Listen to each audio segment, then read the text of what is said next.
of Nicaea, which is something that happened, well, as we heard in today's Synaxarion reading, something that happened quite some time ago. But nonetheless, it still has lessons to teach us today. And we find them principally in the common theme of the epistle, the gospel, and the event. In the gospel reading for today, we find Jesus in prayer. We find Jesus prior to his crucifixion, praying for the unity of his disciples. The epistle from Acts of the Apostles finds Paul speaking to the church and saying his final words before he left them.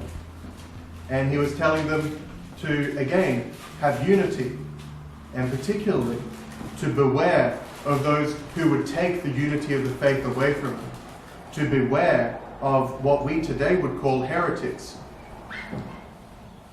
And he was telling that to both the shepherds of the church and to the laity of the church there.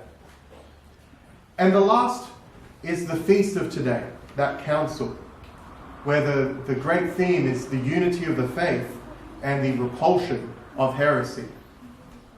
In the First Ecumenical Council, the major heresy at the time, as we heard this morning, was a thing called Arianism, where the belief was that Jesus wasn't really God.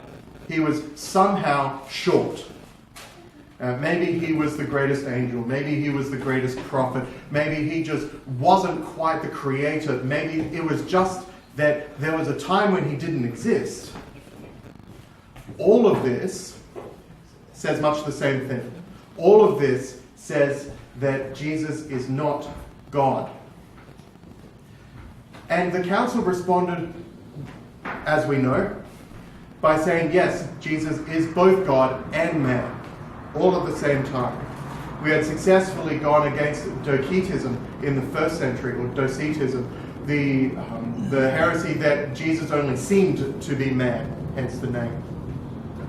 So combined with these two repulsions, these two repudiations of heresy, we have that the church proclaims Jesus as being both God and man all at the same time.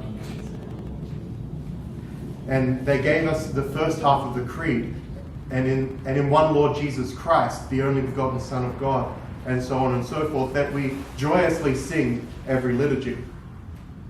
But that wasn't the only council, and it certainly wasn't the first council that the church had. So we had the First Ecumenical Council, which was the first council where the entirety of the bishops of the church came together. They were greatly supported in this by the newly converted St. Constantine. But it wasn't the first council. For that, we can go to our scripture. For that, we go to Acts of the Apostles, a mere 5 chapters prior to our own epistle reading today. We find the church gathering, and it was a big problem at the time.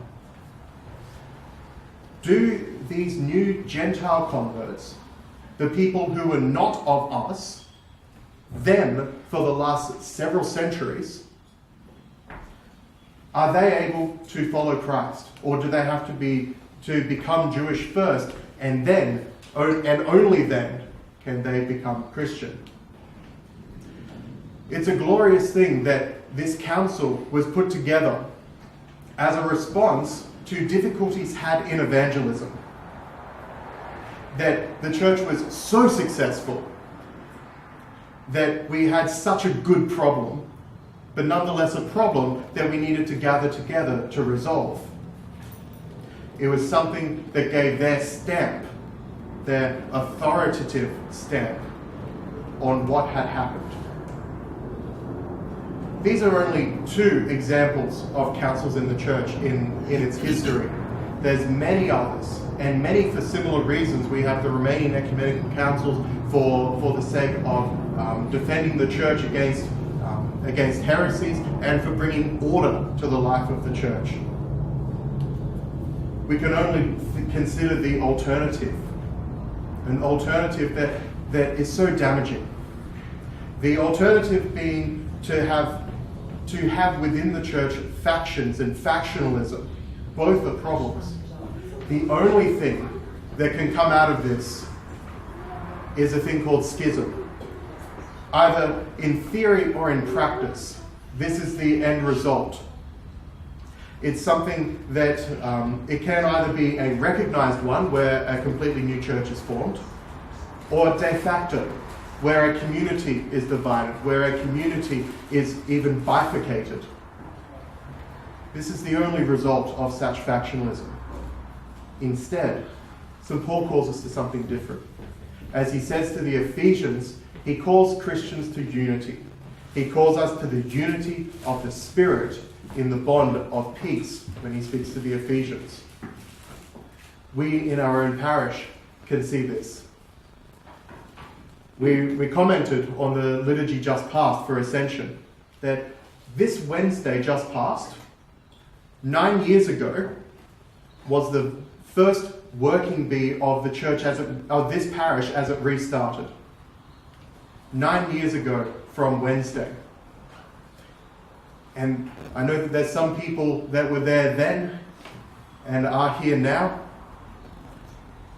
And if you look at photos on our Facebook page, you hardly recognize the place. The floors are different. Even the iconostasis is different.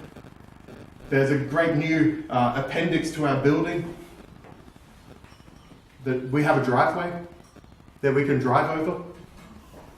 Does everyone remember how it was before that?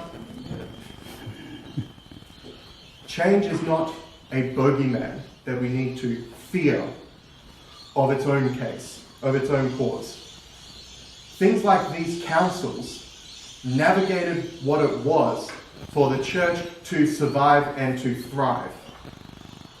We're not called to defend the faith against the heresy that comes against the church, not on the scale that we expect from an ecumenical council. But we do gather. Not only do we gather in the Eucharist, which is the most important gathering that we can possibly do, we even have something called a council, a parish council, in our own organisation that meets fairly regularly throughout the year. What if every time that we gathered with the inspiration of either Acts 15 and the council that welcomed everyone in, even if you weren't one of us, or perhaps the ecumenical councils where we gathered for unity, where we gathered for the strengthening of the faith, where if every time we met, we were doing one of those things, some form of support of that unity. We can't be thinking, why doesn't the church do something about? Because as Paul says to the Corinthians, you are the body of Christ. Each and every one of you, part of the body of Christ. So when we ask, why doesn't the church do? We can also ask, why don't I do? So here in this parish, we too are the body of Christ. So let us look to our history for inspiration anytime we gather. When we gather to support the faithful. When we gather to support unity in that bond of peace that Paul spoke about. When we gather to support the work of the church, which, done right, is an extension of God's work, being as we are Christ's body. And we don't need to be on an official committee to make this happen either. To do this, to support our brothers and sisters, to support that unity of the faith, and to support the work of the body of Christ, to do this, we need only be followers of Christ, Christians. So from this minute, let us live out this glorious title that we've received. Everything that it compels us to do. Let us live this in our own lives today. Amen.